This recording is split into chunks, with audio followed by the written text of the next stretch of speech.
Está bien, voy a grabar esta parte, ya esta parte final. Eh,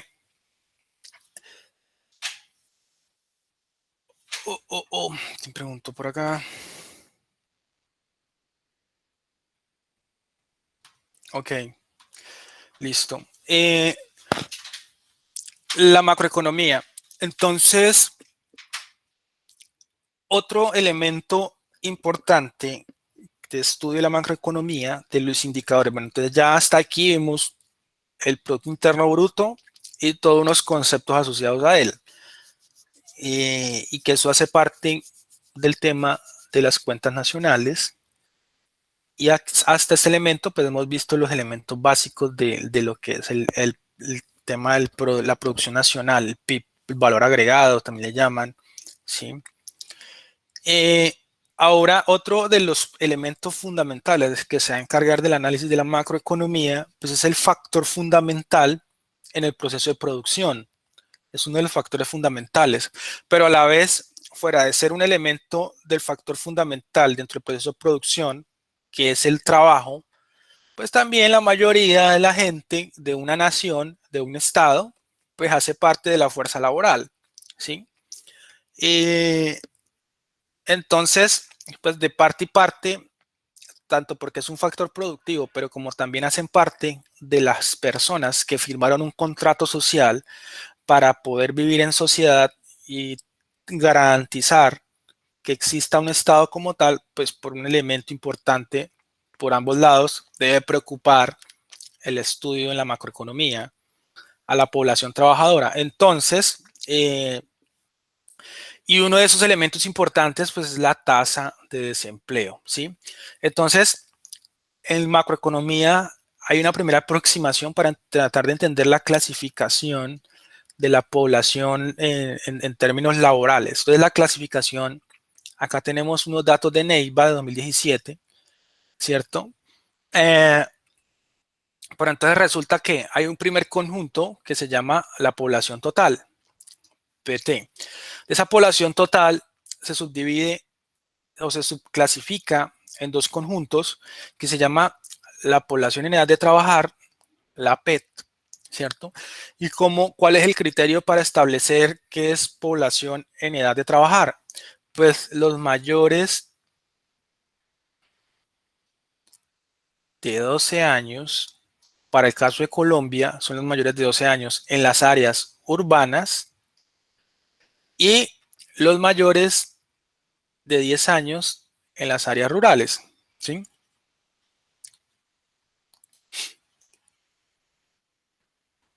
Voy a escribirlo acá. Para la PET, ¿cuál es el criterio?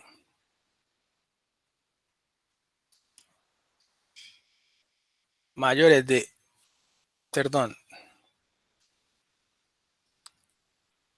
12 años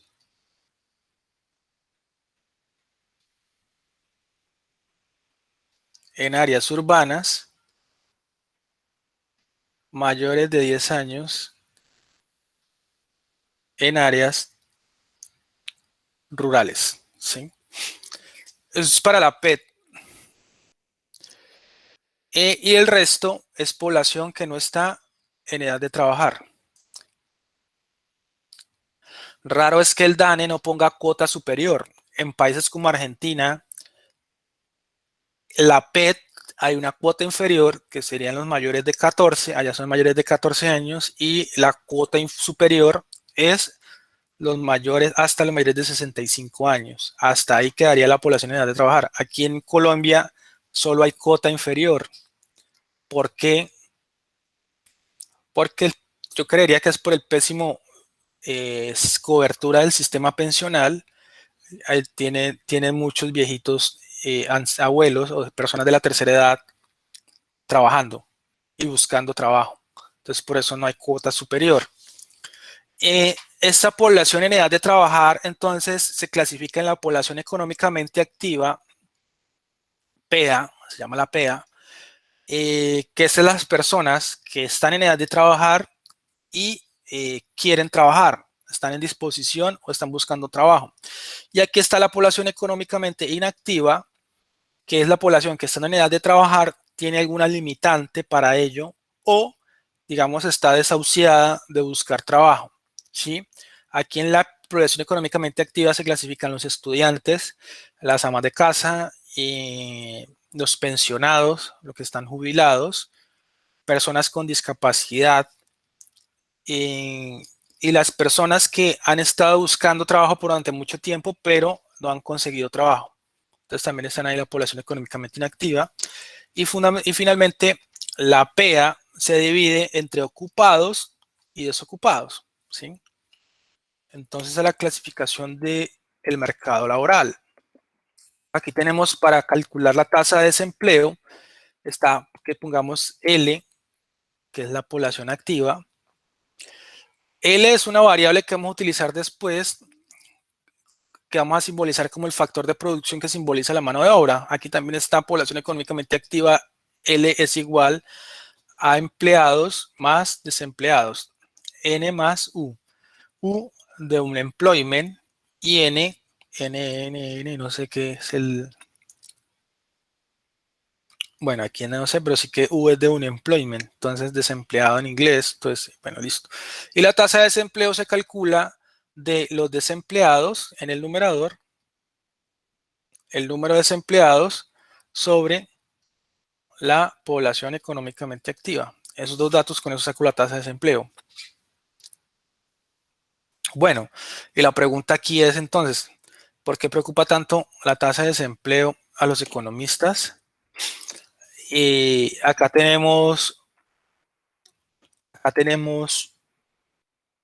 una gráfica del libro de Oliver Blanchard, donde acá se calcula el porcentaje en el eje de las ordenadas. Aquí está una tasa de porcentaje, la tasa de desempleo para la zona euro, el Reino Unido y Estados Unidos. Vemos una tendencia decreciente de las tasas de desempleo. También es importante ver cómo, por ejemplo, acá en este periodo hasta acá, pues hay una tendencia a la baja en las tres unidades geográficas, ¿sí? Hasta por acá en 2001, más o menos, ¿sí? Por acá en 2001. Hay una tendencia de las tres hacia la baja entre 1993, toda la década del 90. Y a partir después de los 2000, hay como una especie de estancamiento. ¿Mm? Ahora, la pregunta es ¿por qué preocupa el desempleo a los economistas? Y ahí sí quiero que ustedes participen, los nuevos preferiblemente, porque pues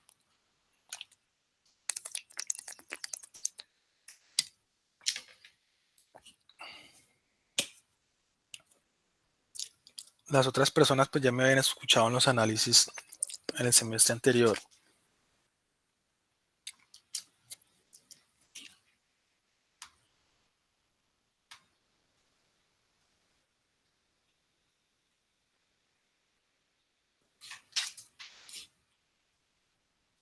Profe, esto puede ser porque esto afecta pues directamente lo que es la producción del país, dado que sería mano de obra que se está perdiendo. Sí, es correcto. También se podría decir que hay menor actividad económica, pues prácticamente lo mismo. Sí, es una forma de medir la coyuntura. La tasa de empleo es muy sensible al ciclo económico. Es correcto. ¿Qué más?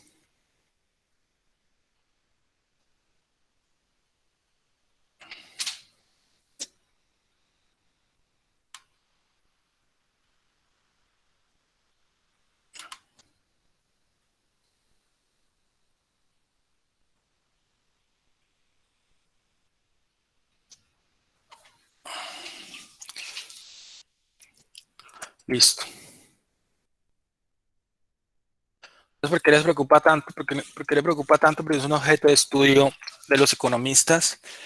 Eh, por el bienestar, de todas maneras, gran parte de la población de un país, de un estado, de una nación, digámoslo que gran parte, o sea, toda una nación se conforma en su gran proporción, es fuerza de trabajo, fuerza laboral. Entonces, la tasa de desempleo afecta directamente el bienestar de los desempleados. Hay problemas económicos, puede haber problemas psicológicos.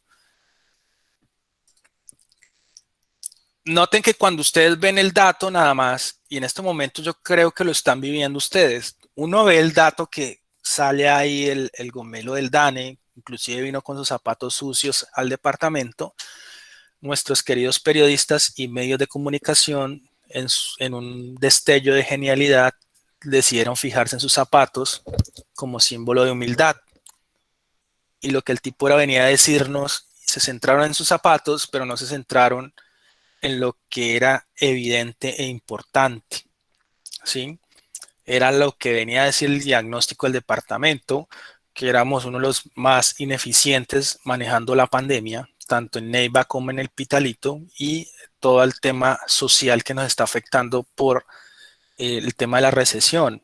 Y nos centramos en los zapatos de este señor.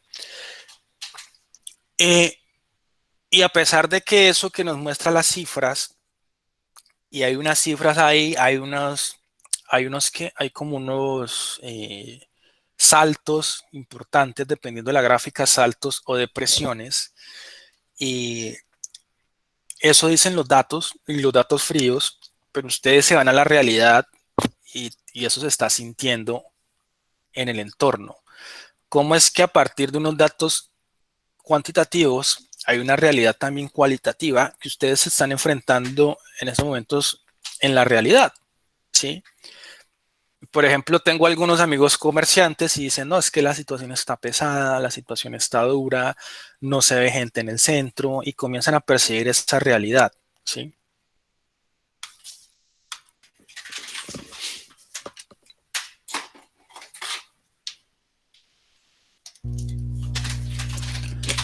Todo el mundo ya comienza a manifestar eso, y en estos momentos de recesión es que se comienza a sentir, ¿sí? Entonces, resulta que existen grupos de personas más vulnerables que otras. Hay también que el efecto o el fenómeno del desempleo puede afectar grupos poblacionales que de alguna manera son más vulnerables por muchas características. Los jóvenes les da más duro la tasa de desempleo, las minorías étnicas, el personal no calificado, el género. Las mujeres sufren mucho más el fenómeno del desempleo. Y es que no solo desempleo, también asociado a eso, por ejemplo, son las tasas de informalidad. Las mujeres tienen más altas tasas de desempleo con respecto a los hombres y a su vez tienen mayor tasa de informalidad. Los jóvenes también presentan ese fenómeno, las minorías étnicas en el tema geográfico, ¿sí? ¿Por qué Neiva tiene más altas tasas de desempleo? Aunque le ha pegado el tema de la recesión, o sea, la tasa de desempleo es muy alta con respecto, por ejemplo, a Bogotá, Cali, Medellín, ¿sí?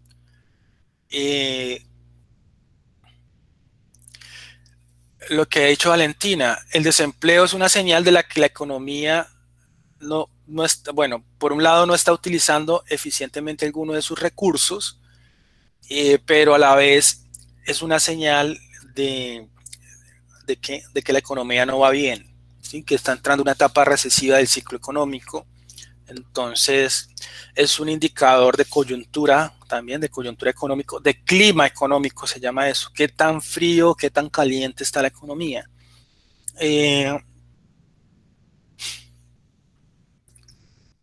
Eso por ahí. Pero entonces, la alta tasa de desempleo en una economía es preocupante para el análisis económico. Al revés, una muy baja tasa de desempleo puede ser preocupante, o esperaríamos llegar a una tasa de desempleo cero o nula. Ese sería el ideal. ¿Cuál sería el objetivo de política económica? No, siempre, si no me equivoco, siempre tiene que haber un nivel de desempleo para que haya un nivel de competitividad, ¿no? Para que haya oferta laboral. Más que oferta competitiva, o sea, que nosotros como profesionales nos esforcemos para poder tener tal empleo o tal cosa, porque si todos tenemos asegurado el empleo, como que ese esfuerzo que normalmente se hace hoy en día no se haría. Ok. Eh, la tasa de desempleo muy baja, o sea, si es muy baja, es un elemento de preocupación. ¿Por qué? Porque también puede indicar que algo va mal en la economía. Los economistas lo analizan de esa forma. Dice, hay una tasa de desempleo muy baja, hay algo que puede estar yendo mal. Y algo que puede estar yendo mal es que la economía puede estar yendo muy bien, muy rápidamente. Es decir, puede estar en un proceso de calentamiento. Si lo hablamos en términos de clima económico, es que la economía está calentada o está recalentada. Y es, por ejemplo, imagínese usted el carro de un motor donde lo está acelerando y lo está acelerando y comienza a botar humo, ¿sí?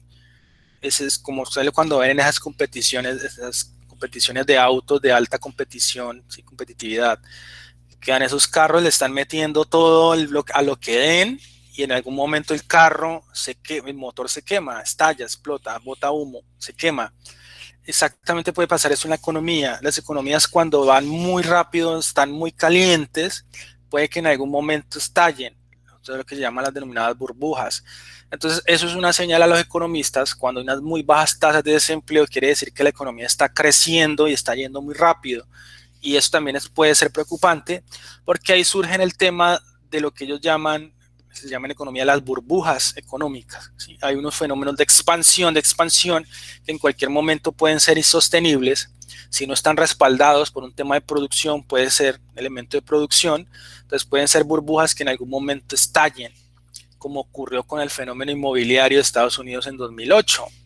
Había un fenómeno, una burbuja, pero era por activos basura, ¿sí? Que eran activos de recompra y recompra de deuda del tema hipotecario y al final eso estalla. Entonces dicen, bueno, hay que analizar por qué esa tasa de desempleo, si está respaldada verdaderamente por elementos productivos, por productividad, o es algún elemento, alguna burbuja que está por ahí causando distorsiones. Entonces eso les puede preocupar también a los economistas. Entonces siempre tratan de que si la economía va muy bien, toca tratar de desestimularla, tratar de bajarle el acelere, y si va muy bajo, pues trata de estimularla, ¿sí?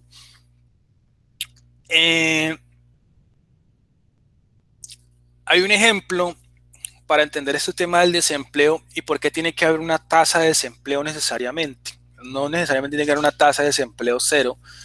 Y es que ustedes, imagínense que ustedes están en un aeropuerto y el aeropuerto, entre las salas de embarque, mientras llega la gente, pues tienen que sentarse a esperar que preparen el avión. Hay el momento de espera entre que uno está en la sala de espera y el embarque en el avión. Y esos momentos de lapsus de espera, pero como son variables flujo, tiene que haber un momento en que una persona está sentada esperando a tomar un avión, y eso es normal.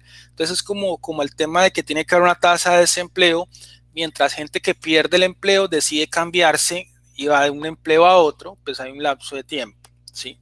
Y eso tiene que ser normal, tiene que haber una tasa de desempleo, ¿sí? Ahí está la discusión, ¿qué tanto por ciento puede ser?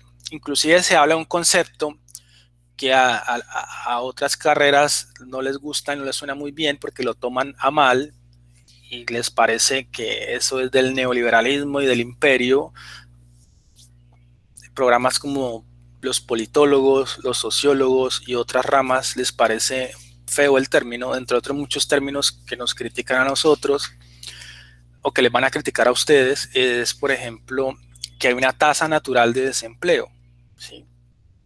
O hay también una tasa natural de ocupación. ¿Por qué? Por ese mismo análisis, ¿cierto? ¿Qué ocurre? Entonces también se hacen cálculos para calcular el PIB potencial y las tasas de ocupación, las tasas naturales o las tasas de desempleo, la tasa natural de desempleo. Hay una serie de metodologías para hacer esos cálculos, hacer esas estimaciones, y eso es lo que uno le dice. ¿Cuál es el tema cuando la situación es preocupante? Entonces, cuando está la sala de espera en el avión, imagínense otra vez estamos en el aeropuerto, pero hay una tormenta, hay un huracán como el que pasó hace unas semanas, y ese huracán no permite que los vuelos lleguen a tiempo, ni que salgan a tiempo, entonces hay un represamiento en la sala de espera. Entonces, cuando hay un represamiento ahí, me está indicando, hay unas tasas de desempleo altas, poco usuales. Entonces ya ahí entra a ser preocupante y es determinar que tasas de desempleo altas indican que la economía de alguna manera puede estar estancada, ¿sí? Entonces, eso más o menos para, digamos, de alguna manera decir por qué tiene que haber una tasa de desempleo más o menos baja, pero tiene que haberla, ¿sí?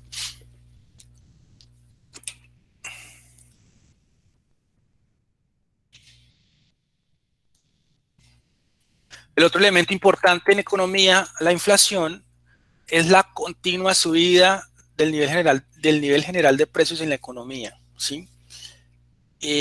La tasa de inflación es la tasa a la que sube el nivel de precios.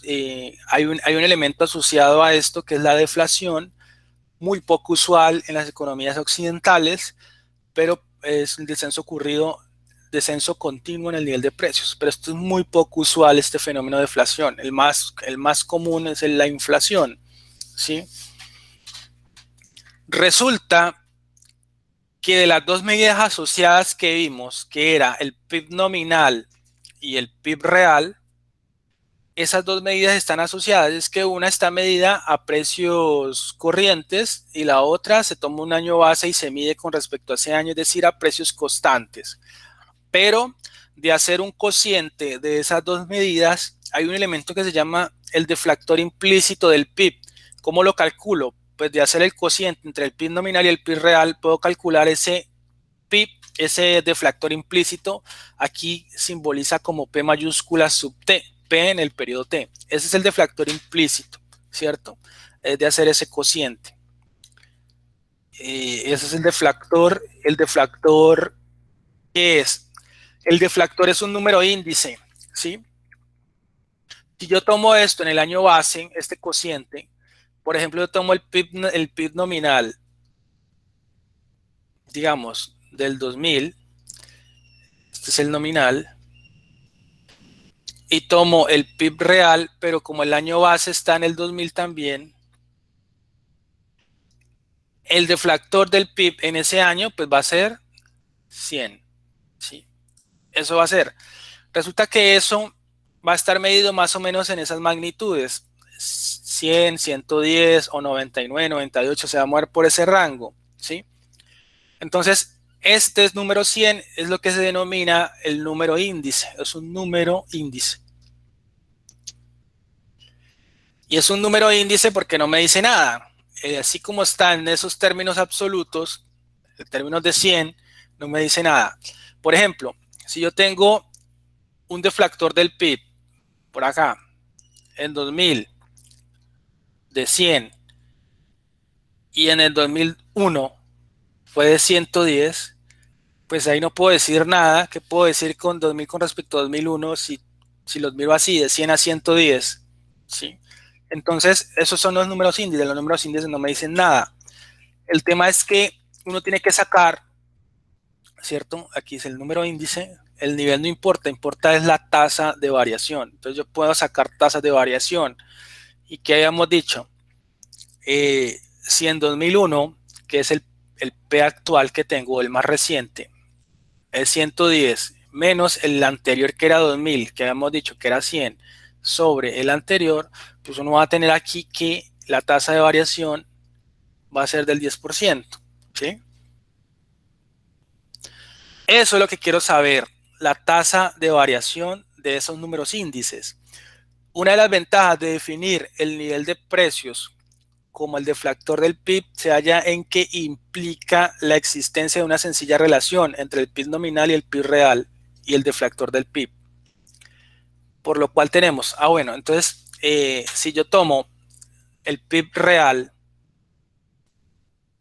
y lo multiplico por el deflactor del PIB multiplicado, pues tengo el PIB nominal. Bueno, eso es de relaciones bobas porque pues aquí también surge esta identidad, es el cociente. Bueno, esas son cosas de álgebra básica, ¿cierto? Pero otro punto importante es que en tasas de variación, ojo, yo tengo otra identidad importante acá. Si yo quiero medir esta identidad en tasas de variación, yo puedo decir que la tasa de variación del PIB nominal, acá está, ojo con este simbolito, simplemente está multiplicando, como que aquí hay un símbolo, no es que esté multiplicando, este YT euros, simplemente es para simbolizar que es el PIB nominal, pero no está diciendo acá que este símbolo esté multiplicando necesariamente a YT, simplemente es para decir que esto es PIB nominal. Entonces, para que no se confundan de los símbolos, ahí no está haciendo nada ese símbolo euro, sino simplemente simbolizando algo. Entonces, de esta relación puedo yo sacar que la variación del PIB nominal puedo escribirla como la tasa de variación del deflactor del PIB, que es P sub T, más la tasa de variación del PIB real, ¿sí? Esto es la tasa de variación del PIB real y esto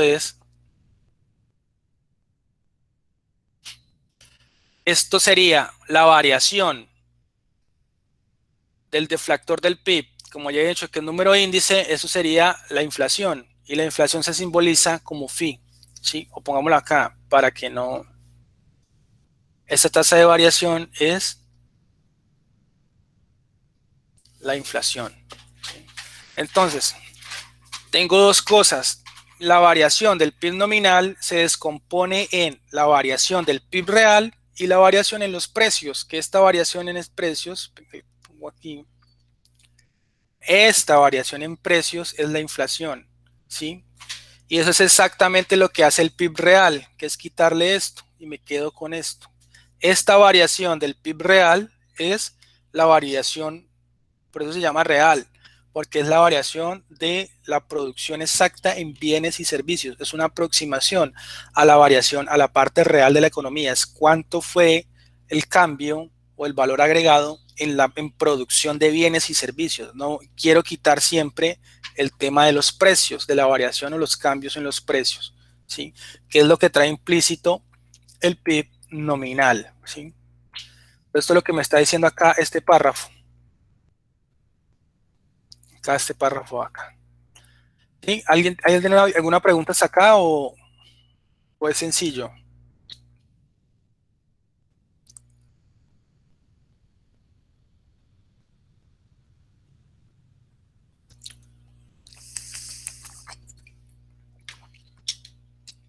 Ah, Por todo, ¿me puedo por favor repetir la pregunta? y si alguien tiene preguntas de hasta ahora lo que he dicho o lo que está mostrándose ahí. No, señor. Ok. Y ya creo que me di cuenta porque le estaba haciendo fallos. Y creo que activar la cámara les quita ancho de banda. Poner la cámara. Creo que la próxima no vuelvo a poner la cámara. Creo que si les... Vamos a ver cómo me comporta hasta ahora la señal. La medición del costo de vida. Bueno.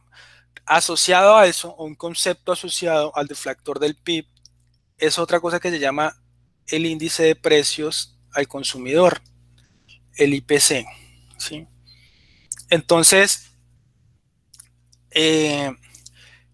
más o menos acá está explicado más o menos, eso está en Gregory Mankiw, es una forma muy sencilla, muy básica la explicación, simplemente por términos pedagógicos se sobresimplifica mucho, pero esto tiene unos elementos más complicados, sí, unas sutilezas, pues no complicadas, sino más largas, pero aquí vamos a suponer, bueno, este es el ejemplo de Mankiw muy sencillo para entender la esencia o el tema intuitivo de lo que es el IPC. Entonces, Los institutos de estadística ponderan los diferentes artículos calculando el precio de una cesta de bienes y servicios comprados por el consumidor representativo. Entonces, ¿cómo es más o menos la metodología? Y se la resumo. El DANE realiza una encuesta anual de ingresos y gastos, ¿sí? Ellos hacen un ejercicio de encuesta anual de ingresos y gastos en todo el país, van y entrevistan, hacen un muestreo representativo de todo el país y las regiones y van y le preguntan, y eso no se hace todos los años porque tiene una serie de preguntas y es muy largo el cuestionario, pero le van a preguntar qué compran en la canasta básica fundamentalmente, qué compran para la comida, o sea, el tema de la remesa mensual, o sea, el mercado, qué echan al canasto y le comienzan a preguntar cuánta carne, en kilos, qué precio, papa, no sé, lo que hacen. Todo el tema de lo que es consumo para hacer alimentos. Y eso lo preguntan en esa encuesta, pero es muy detallado. Precios, cantidades semanales, una cantidad de preguntas. Preguntan hasta por los precios del arriendo, cuánto gastan en arriendo, cuánto gastan en transporte, cuánto gastan en servicios de salud, cuánto gastan en recreación, en cultura, y todo eso lo hace la encuesta de ingresos encuesta anual de ingresos y gastos.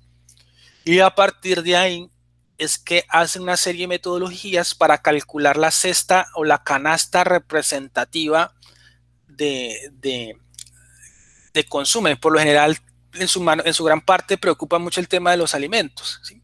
Pero es una cesta de alimentos, de servicios de salud, de cultura, recreación, y hacen más o menos el cálculo y dicen, vea, para Colombia más o menos tiene esta cesta de consumo, ¿sí?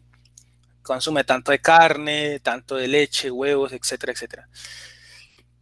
Entonces, eso habla de que calcula el precio de una cesta de bienes. Bueno, y eso calcula más o menos la composición y después eso lo van evaluando año a año a los precios vigentes, a los precios corrientes, ¿sí? Entonces dice, calculando el precio de una cesta de bienes y servicios compradas por un consumidor representativo, ¿sí? Más o menos los patrones de consumo concuerdan en los diferentes estratos sociales en la economía colombiana, ¿sí? Entonces, el IPC, el índice de precios al consumidor, es el precio de una cesta de bienes y servicios en relación con el precio que tenía la misma cesta en el año base. Bueno, entonces, ejemplo, supongamos que un consumidor representativo consume 5 manzanas y 2 naranjas al mes, ¿sí? La cesta está formada entonces por 5 manzanas y 2 naranjas. ¿El IPC cuál va a ser? Entonces, el IPC va a ser las 5 manzanas multiplicado por el precio actual o precio corriente, que es este PACMZ, o sea, AC es actual, precio actual de las manzanas, más las 2 unidades de naranjas multiplicadas por el precio actual de las naranjas. Todo esto se hace el cociente de las mismas 5 por el precio en el año base, que es 2011, más 2 naranjas multiplicado por el precio de las naranjas en el año base, que era 2011. ¿Sí? Esa es más o menos la lógica subyacente. Es la lógica esencial, pero ¿en qué se complica más el análisis cuando ustedes lean el libro de Eduardo Lora? Pues en el libro de Eduardo Lora van a ver 5 manzanas, 2 naranjas, tanto de pollo, tanto de pescado, tanto de carne, y se complica un poco más porque usted va a tener es un listado de bienes ahí, de bienes y servicios, para hacer un cálculo más aproximado al IPC. Pero esta es la esencia para el cálculo del índice de precios al consumidor. Entonces el índice indica cuánto cuesta actualmente comprar 5 manzanas y 2 naranjas en relación a lo que costaba comprar esa misma cesta en 2011. ¿Sí? ¿Qué está variando ahí? ¿Qué es lo que varía en ese IPC, en ese ejemplo sencillo? ¿Qué es lo que cambia? El precio. Exacto, lo que me interesa es por eso ver la variación de los precios, porque están cambiando los precios. Entonces se dice que este IPC tiene ponderadores fijos Y si usted mira por qué son ponderadores, porque las cantidades son las que no cambian, ¿cierto? Las cantidades aquí se están manteniendo constantes. Entonces, ¿por qué son ponderadores? Digamos, porque cuando usted tiene más elementos en la cesta de bienes, usted va a tener, empieza a sacar ponderadores por bienes sobre la sumatoria total de la composición de esta canasta. Bueno, digamos que por ahí, digamos que los ponderadores son las cantidades y no nos compliquemos en explicar eso. Entonces tengo que el índice de precios al consumidor, acá está la gráfica, el índice de precios del consumidor y el deflactor del PIB en Estados Unidos. Entonces tengo de 1948 a 2008, ¿sí? En esencia, las dos medidas, digamos, sirven para lo mismo. O sea, están midiendo el tema de la variación de precios. Eso están midiendo el fenómeno de la inflación, ¿cierto? Entonces, tenemos que es el deflactor del PIB y el índice de precios al consumidor. Pero lo que muestra esta gráfica, y se da en cualquier gráfica que ustedes grafiquen, las dos series, se van a dar cuenta que a pesar de que miden el mismo fenómeno, no se superponen. Hay ciertas brechas, como ustedes pueden ver acá, ¿cierto? Hay unas brechas acá y hay unas brechas. O sea, ¿por qué miden el mismo fenómeno, pero no se superponen exactamente las dos mediciones? ¿Sí? El deflactor del PIB y el índice de precios tienen ciertas diferencias. Nótenla acá, nótenlo acá, nótenlo acá, noten todo esto acá y acá, ¿sí? Uno pensaría intuitivamente que deberían ser las mismas cantidades, pero no, ¿sí? Hay diferencias en las mediciones. ¿Y eso por qué ocurre? Porque el elemento acá que uno deduce entre el deflactor del PIB, que es ese cociente entre PIB nominal y PIB real, el deflactor mide los precios de todos los bienes y servicios producidos. O sea, ahí está el elemento de la producción, mientras que el índice de precios al consumidor mide los precios de los bienes y servicios comprados, ¿sí? O sea, una es que el IPC se concentra, y piensen ustedes en los supermercados, cuando usted vaya con su mamá y el canasto o la cosita que le ponen en el supermercado, el carrito, usted va allá y lo que compra, eso es lo que tiene en cuenta el IPC para los consumidores, mientras que el deflactor es una medida asociada a la producción como tal. Y una cosa no es la misma que la otra, ¿sí? Entonces el IPC mide los precios de los bienes y servicios comprados por los consumidores. Una subida del precio de los bienes comprados por las empresas o por el Estado se refleja en el deflactor del PIB, pero no en el IPC, ¿sí? ¿Por qué? Porque hay bienes que las empresas utilizan para inversión y el Estado coge unos temas para el gasto. Pero quien está midiendo en el tema del IPC, en su mayoría por los consumidores, pues está asociado netamente a las familias. Mientras que en el deflactor hay unos elementos que compran las empresas para inversión y otras compras que hace el Estado, y esa no necesariamente las está capturando el IPC o la metodología del IPC, ¿sí? El deflactor solo comprende los bienes y servicios producidos en el interior. ¿Por qué? Porque es una medida asociada al Producto Interno Bruto. Pero los bienes importados no forman parte del PIB y no se reflejan en el deflactor. Pero los bienes importados sí se reflejan en el IPC, ¿sí? Porque las familias consumen en los supermercados muchos bienes importados, ¿sí? Tanto en vestuario como en bienes de consumo de la canasta familiar, etcétera. Viene mucho bien importado que se captura en el IPC, pero no se captura en el deflactor, ¿sí? Y el otro elemento fundamental, el tercer elemento, es que el IPC asigna ponderaciones fijas a los precios de los diferentes bienes. Es decir, mientras se hace esa encuesta anual de ingresos y gastos para calcular la canasta representativa, eso no se hace todos los años. ¿Por qué? Porque el cuestionario es muy largo y porque el tema del muestreo y todo eso pues es muy costoso, entonces lo dejan aproximadamente cada 4 años, cada 5 años se hace esa encuesta, no se hace anualmente. Entonces por eso ese IPC, esa canasta representativa, es una composición fija que dura bastante tiempo, mientras que el deflactor del PIB sí asigna ponderaciones variables, porque el PIB sí en el proceso metodológico del PIB sí se calcula la composición sectorial, o sea, la estructura productiva del país va cambiando y eso sí lo va capturando el PIB, y si lo captura el PIB se va a ver reflejado en el deflactor, ¿sí? El IPC se calcula utilizando una cesta fija de bienes, mientras que el deflactor permite que la cesta de bienes varíe con el paso del tiempo a medida que varía la composición del Producto Interno Bruto, ¿sí?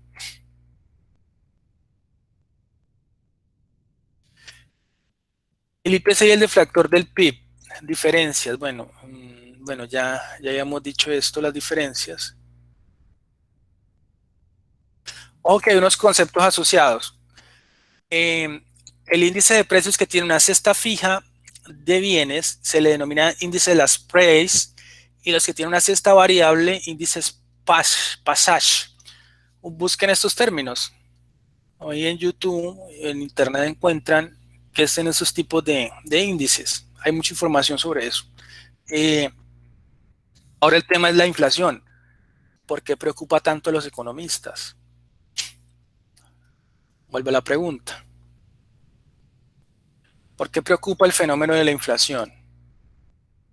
Aparte pues de que ya tienen las diapositivas, ya deben haber las descargaron, pero pues aparte de lo que diga ahí, ¿por qué nos preocupa tanto la inflación? Porque es un objeto de estudio para los economistas. ¿O por qué sale tanto en televisión? Es uno de los indicadores que más sale también en las noticias.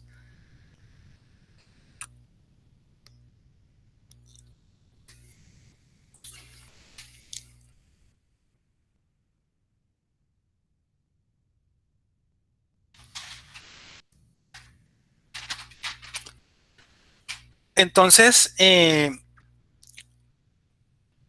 afecta la distribución de la renta. Ejemplo.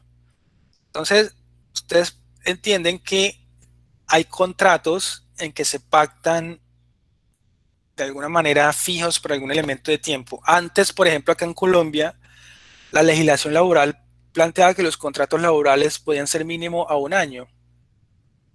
Ahí en los gloriosos 90, la Constitución, por ahí cuando entra en vigencia la Constitución del 91, y que estaban esos magistrados importantes, constituyentes. Por ejemplo, en esa época los contratos laborales eran 1 año, eran más comunes los contratos a términos indefinidos, etcétera, ¿sí? Entonces, en esa época, pues se definía el salario, y el salario iba a estar constante durante ese año. Y ahora no, ahora por el tema de la flexibilización laboral, entre comillas, flexibilización laboral, los contratos son a 3 meses, y ya inclusive ya se puede hacer contratos hasta por horas, ¿sí?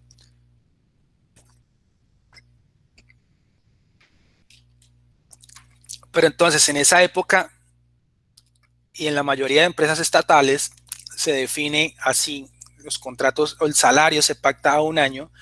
E imagínense que la inflación esté subiendo a 3% mensual, por ejemplo. Entonces ahí ocurren problemas, ¿sí? Ahí ocurren problemas porque empieza a haber un deterioro del poder de calidad, del poder adquisitivo para esos contratos laborales. Los pensionados también son los que sufren las consecuencias de la inflación, porque las pensiones también se pactan, o las mesadas pensionales, a 1 año. Y cuando empieza a subir la inflación, pues a ellos no le está subiendo en términos nominales su renta asignada, está pactada para 1 año, pero si la inflación comienza a subir, pues comienza a deteriorarles el poder de compra a los pensionados, ¿sí? Introduce distorsiones en los mercados. Si comienza y se descontrola el tema de la inflación, los empresarios comienzan a subir y a subir y eso se convierte en una constante y cada vez comienzan a subir más, comienzan a especular, ¿sí? Y comienza eso como un efecto en cadena, un efecto encadenante que hacen que cada vez suban más rápido los precios y los incrementen cada vez más y eso produce ese tipo de distorsiones en los mercados. Y en últimas lo que hace es que la inflación se comporta en un tema cíclico que se va profundizando, por eso es importante tenerla controlada. Y es un impuesto a los pobres y vulnerables porque la gran parte de la población tiene sus ingresos laborales, ¿sí? Y únicamente dependen, gran parte de las familias dependen de sus ingresos laborales, ¿sí? O los más pobres dependen de los subsidios que les asigne el gobierno y esos subsidios están fijos por un término anual. Entonces eso afecta mucho a los pobres. Las grandes o los que son de familias de grandes ingresos, pues tienen lo que se llama diversificación del portafolio o diversificación del portafolio, sí. Entonces hay unos que tienen, por ejemplo, las familias de altos ingresos, pues ya no dependen solo de su renta laboral. Por ejemplo, hay un señor que puede mandar a su esposa a trabajar a la alcaldía porque a él necesita ponerla a hacer algo, entonces financió la campaña del alcalde y le dice, venga, póngame a mi esposa a hacer algo porque no me la aguanto en la casa o está aburrida de ver novelas, entonces la pone a trabajar ahí. Entonces él tiene un ingreso laboral, pero el tipo resulta que es empresario. Entonces ahí tienen empresas, tienen ingresos por actividad empresarial, tienen ingresos laborales, si también puede comprar acciones o tiene propiedades y terrenos. Entonces alguien que tenga ese tipo de ingresos por diversos lados, pues no le va a pegar mucho la inflación, ¿cierto? Uno de los primeros elementos que se transmite es por la canasta básica familiar y eso gran parte de las personas de bajos recursos destinan una gran parte de su ingreso o su renta a comprar alimentos, mientras que una persona de altos ingresos no se dedica o es una fracción mínima a lo que dedica a comprar en alimentos, ¿sí? Entonces estos tipos de personas con altos ingresos pues pueden llamar al contador, hacer ciertas cosas, ¿sí? De alguna manera compensar o sacar su dinero o comprar divisas, por ejemplo. Lo que puede hacer es comprar dólares cuando hay inflación alta, ¿sí? Y protegerse de eso convirtiendo pesos a dólares o sacando su dinero a paraísos fiscales, sacando su renta a otros países. Entonces tienen cantidad de mecanismos para que la inflación no los afecte, ¿sí? En cambio, los pobres y vulnerables, pues ahí les quedaría ese impuesto y no pueden salir de él, ¿cierto? Entonces, por eso dice que es un impuesto a los más pobres y vulnerables, el tema de la inflación. Entonces, por eso preocupa tanto a los economistas.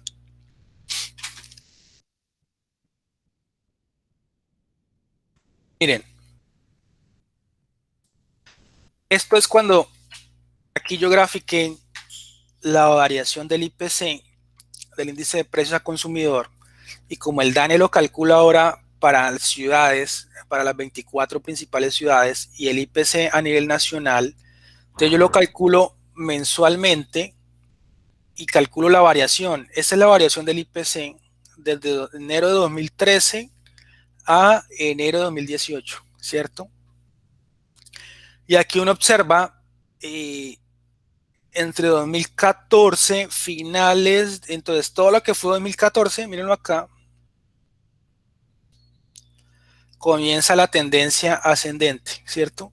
Llega 2015 y aquí hay algo, pero ahí, después de mediados de 2015 sube mucho más y 2016 llega al pico. Mire, estábamos hablando de inflación, de variación del IPC del 9%, casi que llega al 10% entre mayo y julio, ¿sí?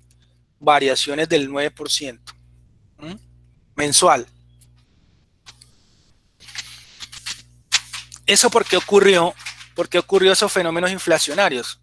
Fueron los años 2014-2015 donde el Banco de la República no pudo cumplir su rango de meta de inflación objetivo.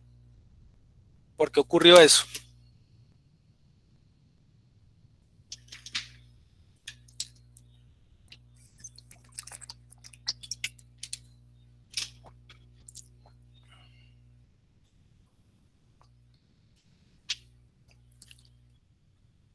Entonces esto ocurre por el efecto de, aquí ocurrió en 2014, por acá ocurrió en 2014 el efecto de el tema de que Estados Unidos incrementa abruptamente las reservas de petróleo, ¿sí? De todos esos cálculos de inventario de reservas de petróleo a nivel mundial, Estados Unidos se convierte en las principales reservas del mundo. ¿Por qué? Por una innovación tecnológica, la implementación del fracking y la perforación de la extracción de petróleo a partir de quebrar la roca. Y ahí aparece esa tecnología y de una vez se incrementan las reservas de petróleo de Estados Unidos y el stock de inventario de petróleo, de reservas a nivel mundial se incrementó porque era que antes algo que sabían que existía pero no lo podían sacar, ahora sí lo pueden extraer. Entonces en esa medida se aumentó la oferta a nivel mundial y el efecto inmediato fue que los precios del petróleo se vinieron a pique. Eso en cuestión de semanas implicó que si el precio del petróleo estaba a 120 pesos, 120 dólares el barril, se bajó de una sola vez, de un solo golpe en cuestión de semanas a 50 dólares el barril. Y es una variación prácticamente de la mitad del precio, se desplomó, ¿cierto?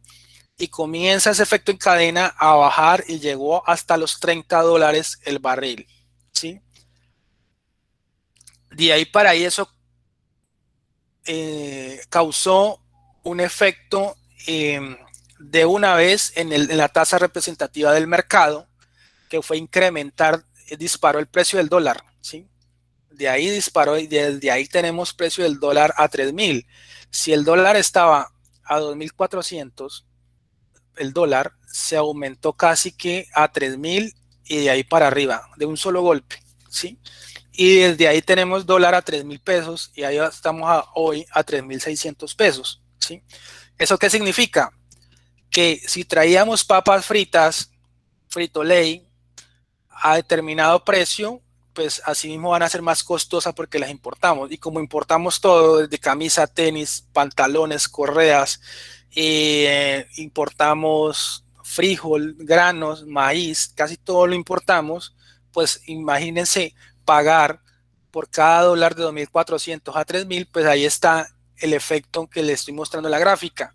Eso significa de una vez inflación, ¿sí?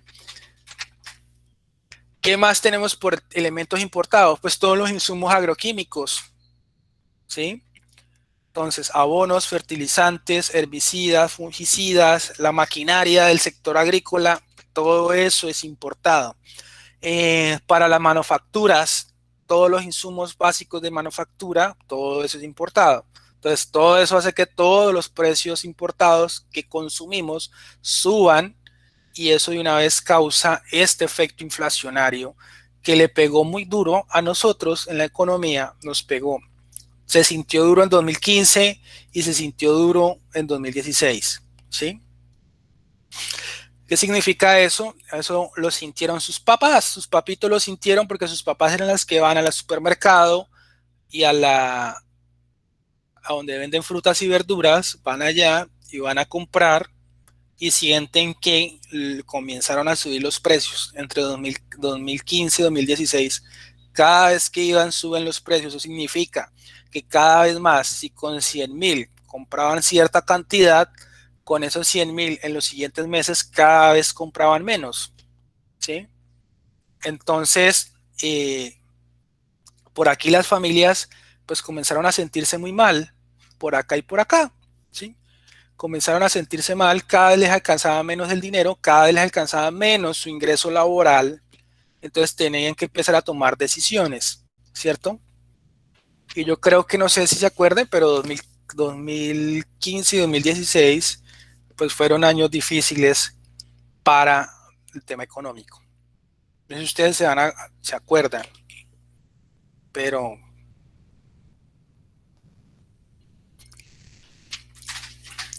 acuérdense.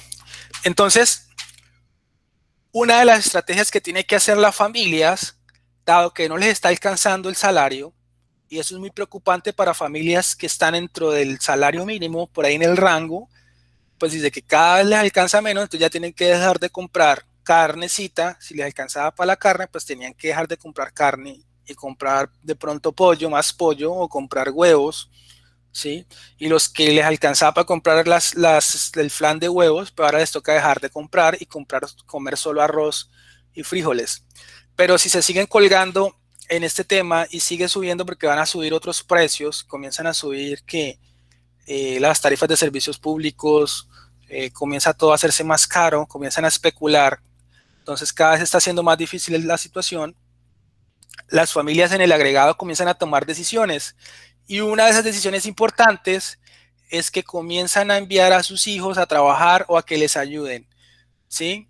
Entonces, si antes de alguna manera tienen que ayudar, comenzar a poner a sus hijos a hacer algo que les ayuden, ¿sí? Entonces pueden a cuidar a los niños, los pueden hacer de labores domésticas.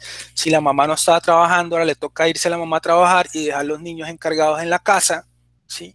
Entonces, un elemento es que aumenta el trabajo infantil, Profe, dejó de compartir pantalla. ¿sí? Ay, Sí, señor. yo quería dejar de hacer esto.